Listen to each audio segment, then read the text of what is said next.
Hey guys, what's good? This is the premiere, the very first edition of my podcast that I'm going to do for the Chicago Bulls once a month, and so I'm going to call it the Shane's Chicago Bulls podcast. Okay, so being it that I'm Shane. Okay, so anyway, guys, look, right now the Bulls sit 23-23. Okay, and they're the ninth seed in the Eastern Conference, and that means they're a play-in team if the season ended today, trying to get into the playoffs again, which they have not done since 2021-22 season. And that season, they lost to Milwaukee, I believe, in 5 games in the first round. So, I mean, look, guys, here's the thing. I think more than anything, the thing that's hurt this Bulls organization the most in like the last 14 to 15 years is injuries, but key injuries, like good players, like some of your better players or your best players on this Bulls team getting hurt at the wrong time, like just in the playoffs or in the season and missing the playoffs. It started with Derrick Rose, and then it continued other years where they were missing Rose and Luol Deng and Kirk Hinrich all in the same series against the Miami Heat, I remember. I believe that was the 2011-12 season. And they lost in the second round, I believe, to the Heat after beating Brooklyn that year in the first round. I think I got that right. But there's just every year, it seems like when Paul Gasol was a Chicago Bull, he got hurt in a series against Cleveland where the Bulls were up in the series, and then I believe 2-1, and then Gasol got hurt, and then they lost 3 straight, and then it's just continued. I mean, so many of the key Bulls players have missed lots of games, chunks of games over the years, and lately it's really bad. I mean, in the last, say, 5 years, I mean, Zach LaVine, who's not here anymore, and has missed. He had missed a ton of games, and Lonzo Ball. At the time, I mean, when we got him, he was a key piece of the team, and then he got hurt, and he didn't play for 2.5 years. I mean, he had surgery, and then they didn't get it right. He had to have another surgery. He's not a Chicago Bull anymore. And I would say 2 of the better Bulls that they've picked up over the last 5 years who at least were durable. And one is an ex-Bull now, DeMar DeRozan, who's in Sacramento with Zach LaVine. And the other is still here is Nikola Vucevic. And I think Vucevic, I mean, a lot of people give Vucevic shit because, of course, he's not perfect defensively, okay? Because he's not your top-tier paint defender or top tier pick and roll defender. But Vucevic, I mean, he gives a lot, man, to the team, in my opinion, otherwise, and this guy, he scores consistently, he rebounds consistently, he passes well, so, and I mean, they're getting this guy for $20 million a year right now. I mean, that is a tremendous bargain, and he's still putting up big numbers, and he's in the last year of his contract. And who knows what's going to happen? I mean, is he finally going to get traded? It's possible. I mean, we'll see at the trade deadline, which is very soon, here in the next couple weeks. Actually, I think it's next week. So the thing is, look, I would be for Vucevic staying on the team. But, if a guy goes, then it opens up, a door for somebody else. And, you could slide in Jalen Smith to that, the center spot. Zach Collins, when he comes back, you could have him start at center, as he started at center a few games last year when Vucevic got hurt, and he did pretty well. I would say both of those guys are better defenders than Vucevic, even though rebounding is part of defense also. Even though all Vucevic's rebounds are not defensive, they could be offensive rebounds also. But Vucevic is still a very good rebounder, okay? And really, for the last several years, he was top 10. I think he kind of fell out of that. Maybe he's like top 15 now because Josh Giddey came to the team and he's rebounded really well. And I think he might even actually be averaging more than Vucevic does. But the thing is, guys, I think this team has got a lot of talent. I really do. Like, if I look at their roster, and I'm not being a homer, I think that the Bulls have a deep roster. The problem is with this Bulls team is mainly defense. It's just as a whole. It's not just Vucevic. It's most of the team, And I think lately, if we're looking back at the beginning of the season, they started 5-0, okay? And then that fell pretty quick. And they started the year off without Coby White and went out of the gate 5-0 without Coby White.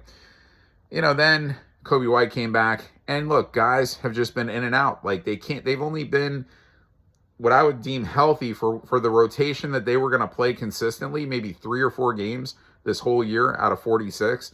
So that's basically Zach Collins has missed a shitload of games. Jalen Smith missed several games. Josh Giddey just got back. He missed several. Coby White, several. Ayo Dosunmu, probably close to 10. I mean, these guys are, I don't know what the fuck's going on here. It's really the whole NBA. I mean, you got guys sitting out, but this team, I mean, the guys are sitting out, it seems like every game somebody's missing on a team, like, or a key piece, or definitely multiple rotation pieces. I think this team has really everything, and they're a really good scoring team. This is like a top, I think they're 7th or 6th in the NBA right now in scoring and points per game. And last year it was the same thing. They were top 10 in points per game. I think they might have finished 6th or 7th or 8th, something like that. But the defense has been an issue here for a few years, and now I will say lately they've gotten better defensively. Okay. And now, as I'm recording this tonight, they're playing at Indiana. And then the last game, they lost to the Lakers. I believe the score was 129-118. If you score 118, you did your job offensively. Giving up 129 is pitiful. So now the Bulls, they were playing well for, I don't know, probably like 10 games in a row pretty much, where they were holding teams maybe to like, I don't know, 115, 112, and that 110, 108. So the defense was getting better. I mean, it was like consistent that they were holding teams in that area. And it's kind of laughable though, like if you're saying like compared to what elite defensive teams used to be in the NBA, like back in the day, teams were like giving up 91, 92 points a game some years. Okay. Like average. Okay. Now, the best defensive team in basketball by rating is OKC, the defending champions, the Oklahoma City Thunder, and they give up 108 points a game. I mean, it's the best of today's NBA, but that ain't saying much if you're comparing it to yesteryear's NBA. And I think the scoring is higher now than it was back then also. Of course, fouls are called more. The three-point line is moved in, so making three-point shots is easier. And plus, this whole NBA has just become a three-point shooting contest, really. I mean, these games, it's who can make more threes. I mean, and I think that takes away from, like exploiting a team's weaknesses at times. Where like the other night, I think Billy Donovan, the head coach, he was talking after the game, and I think he was like, man, I wish we should have gone in more to Vucevic and took advantage of the Lakers inside and got some more easier baskets. But at the end of the day, again, they scored 118. They gave up 129. That was an awful game defensively. Just an example. They've had several of those this year. The Bulls are like 5th or 6th worst in terms of most points given up per game. At one time, I think they were actually like 2nd to worst. So they've moved up a little bit. They've gotten a little bit better. I think they're around like 120, 119 a game they're giving up. So they're still like 11 points per game off of the best defensive team as of right now in the NBA, Oklahoma City.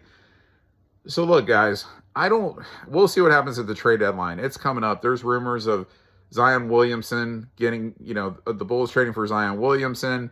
Giannis Antetokounmpo. I always say his fucking last name wrong.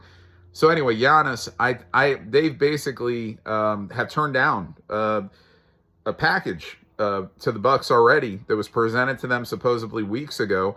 And look, the Bulls label Josh Giddey, Modest Buzelis as untouchable, and Noah Essengay, the draft pick who's out for the season now.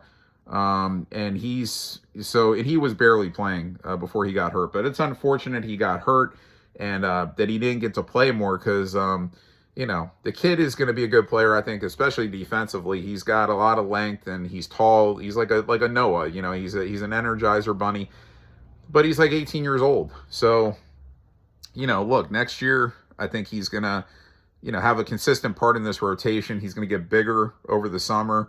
He's got to put some size on. But anyway, those are the three that are supposedly labeled as untouchable because right now you got a lot of expiring contracts on this team. So like Kobe White, supposedly the Bulls want him long term, but there wasn't an extension reached before the season.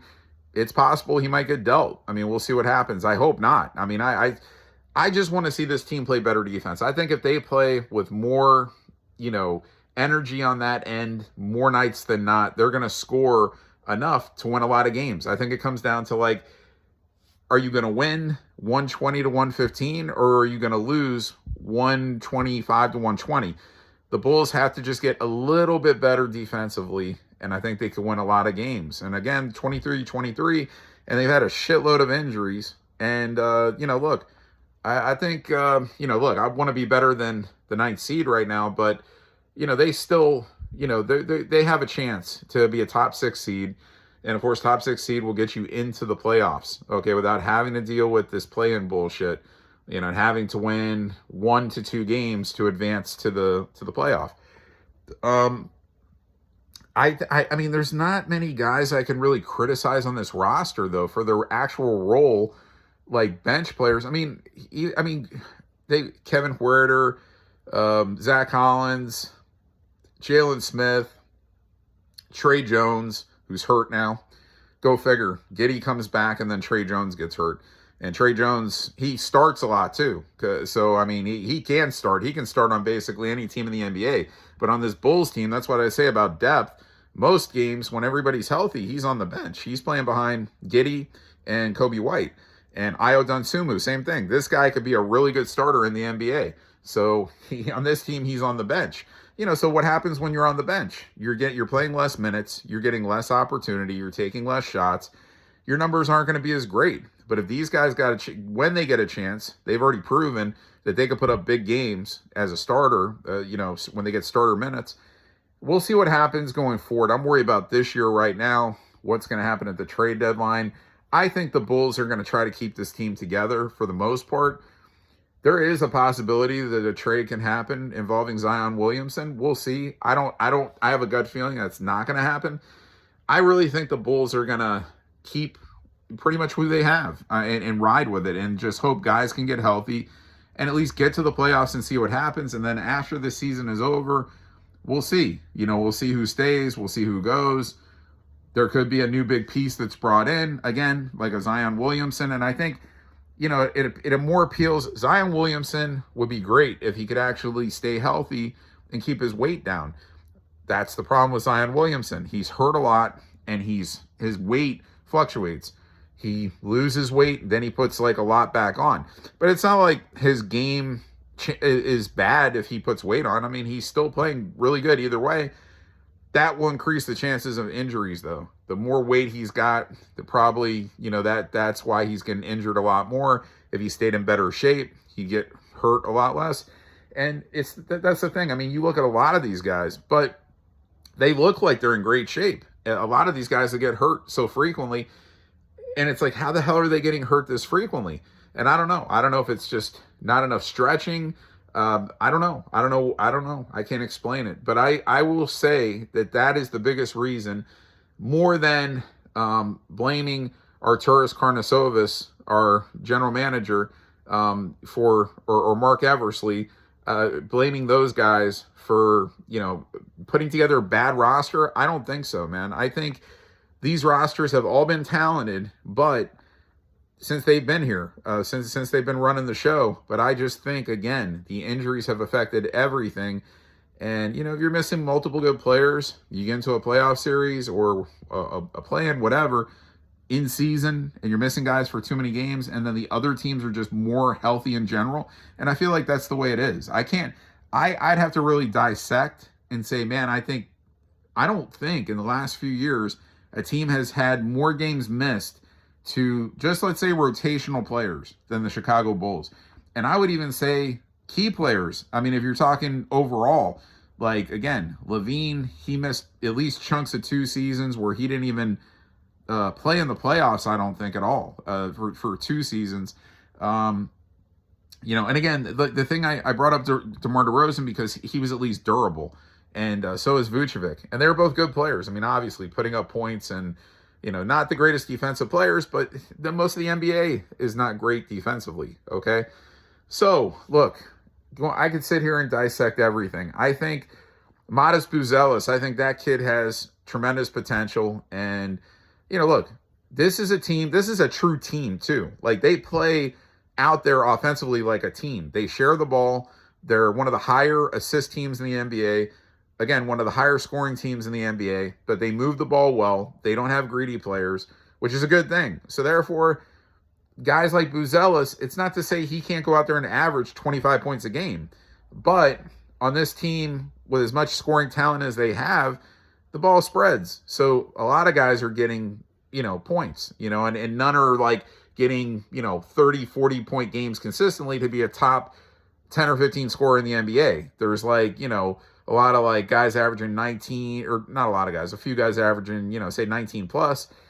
And that's good. I don't care how the points are scored. What I'm saying is I think Buzelis has that chance to be a great scorer, like given the opportunity with more shots. And I could say that about several guys on this team. I could say that about Kobe White. I could say that about Ayo Dosunmu. I could say that about Josh Giddey.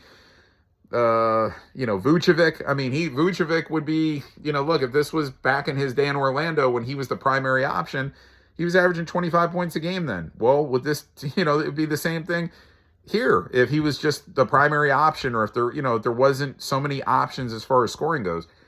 It's the way it is, guys. There's one ball. Only one player could shoot it at a time. Okay, so I think this team offensively, and I'm going to say this because I have no problem saying this, is championship caliber. Offensively, they are championship caliber. But defensively, they're nowhere close to championship caliber. So basically, they have to outscore their opponent every game in that mindset where, again, you're giving up a lot. You're giving up, say, 115. You got to score, obviously, 116, so, but they have that ability. Again, if they could hold it to 110 to 115 most games, but if you're getting into that 120 area, then you're asking for trouble. Then you have to really be, because I think they average around 118 a game. So, if you get into that 120 area and you're going to give that many up, you're going to lose. That's why they're 500 and injuries. It's a combination. So, look, I think this roster is really good. I do, talent-wise. The talent is there. The defense has to get better. We're going to see what happens. And Billy Donovan, I think, is a good coach. I think, like, for what a coach is, look, guys, Billy Donovan's in the Hall of Fame. Won multiple national championships as a coach at Florida. Of course, the players win the games. So coaching, to me, has always been overrated. I feel like you just need, like, you have so many names that come out to when a job opens. And it, not necessarily basketball, but, like, football. And there's just so many fucking names. All these coordinators that have never actually been head coaches. And, dude, and it's like, how are you picking one name over 30 others? And this guy is so much greater, that you want to be your head coach than the other, 29 or 30. Look, what a coach does throughout his career, coaching championship teams, of course, that's going to be looked at greater and a greater way of looking at things. Like if, Billy Donovan in the NBA has not been a part of a winning championship team. But in college, again, multiple times with the Florida Gators. And, he's a good coach and he's in the NBA Hall of Fame for a reason. Players like him. And I think that's the thing. As long as the players respect you. And look, Donovan will take a lot of shit for this team not doing well on the defensive end. But this isn't a video game, guys. Like, all Billy Donovan can do, and I get into arguments with a buddy of mine all the time about this that's a Bulls fan because he wants Donovan out. He wants, oh, Donovan sucks. We could get Thibodeau back and he'll install and make these guys work harder. And dude, no. Like, just guys have to want to do it. They have to want to do it. They know coaches will stress to them, guys, your defense sucks. It's soft. You have to play with more energy on defense. You can't hold a gun to these guys' heads. You have to just preach it to them and hope that they respond. I think we have fast players too. Now, I mean, size does come into effect on defense at times. Sure. I mean, you're going to defend a guy that might be bigger, stronger, and faster than you. And you may be putting in all the effort in the world. And, and he could just take you off the dribble and take you right to the post. And if the help isn't there, and, even if the help is there sometimes, it could be an easy shot. Or, but I feel like, a lot of times the 3-point shot is not being consistent as well in certain games for the Bulls, and that hurts them obviously when you're leaving guys out on an island by themselves and they don't have any kind of resistance on making the shot. But I've seen, great contests, great defense on players, and they still make the shots. So the great players are going to make shots a lot of the times, even if they're defended well. It's the lesser players, when you let those guys gain that confidence, to start thinking that they're, Michael Jordan on the court, in that instance, because your defense is just playing so soft, then that's a problem. And that hurts the Bulls a lot, actually. If you go game to game, you're going to see that a lesser player on the team that they're playing beats them. Like, that guy scored 25, 30. And these are guys that average like 8 to 10 points a game sometimes. And you look at their stats and you're like, oh my God, and this whoever scored 30, I'd have to go back and dissect every single game. I can't remember, so I'm not going to call out any specific players, but there are players. Like the other night, look, the Lakers beat them, and Luka Doncic, one of the best scorers in the league, if not, he's the leading scorer in the NBA right now. He had 46 points. I mean, it's like, now, of course, his average is like 32, 33, maybe 34, on somewhere around there. So he went over his average. Now the Bulls defense, could have been a little bit better on him, but they kind of held everybody else in check. I mean, Luka himself won that game, and they won by 11 points. The Lakers did. Anyway, look, guys, when I come back for the next episode of Chicago Bulls podcast in February, we'll know more. We'll know if this current team, more stayed intact in terms of less trades, maybe a couple of trades. I'd say at the most, maybe a couple of, we'll see. I mean, I'm going to predict nothing huge, but it could be. Like, I wouldn't be shocked with all the Zion Williamson talk that they may go for him. Anthony Davis, I would stay away from, because this is a guy, he's getting age on him. He's always injured. Zion Williamson, at least, is a younger guy. He would kind of fit in with the current team, with most of the roster. He's like 25 years old. I mean, but again, the Pelicans have to really be willing to want to trade him. And like, then it's just the Pelicans getting sick of the injuries and the weight gaining and shit like that, which will be the only reason they would want to entertain probably trading Zion, unless he asked for a trade himself, which I haven't heard anything like that he wants out of New Orleans, but maybe he does, and it just hasn't come out. But that shit usually comes out. Anyway, guys, we'll see what happens. So we're at 46 games. They played Indiana tonight. So after tonight, you're looking at like 35 games left on the season. That's not much. Bulls need wins. They need wins to get into that top 6 seed. I don't want to see a play-in. I really don't. I don't want to see having to be in a play-in again, which they've not excelled to get into the playoff. So I want to see them get a top 6 seed and then see what happens in a 7-game series. That's what I would like. Now, look, if it happens and they get the play-in and then, somehow they get to the playoff, they won 1, 2, whatever they need, okay, I'd be happy that they got to the playoff, but I want to actually see them be a top 6 seed. So let's see if they can be. They're only a couple games out from the top 6 seed, or the 6th seed. I think maybe 2.5 games or 3 games back. So we'll see what happens, guys. I'll be back next month with my second edition of Shane's Chicago Bulls podcast. Until then, again, I think this team's got a lot of talent. They got to play better defensively. We'll see what happens at the trade deadline, and then I'll talk to you about it in a couple weeks. All right? I'll see you then.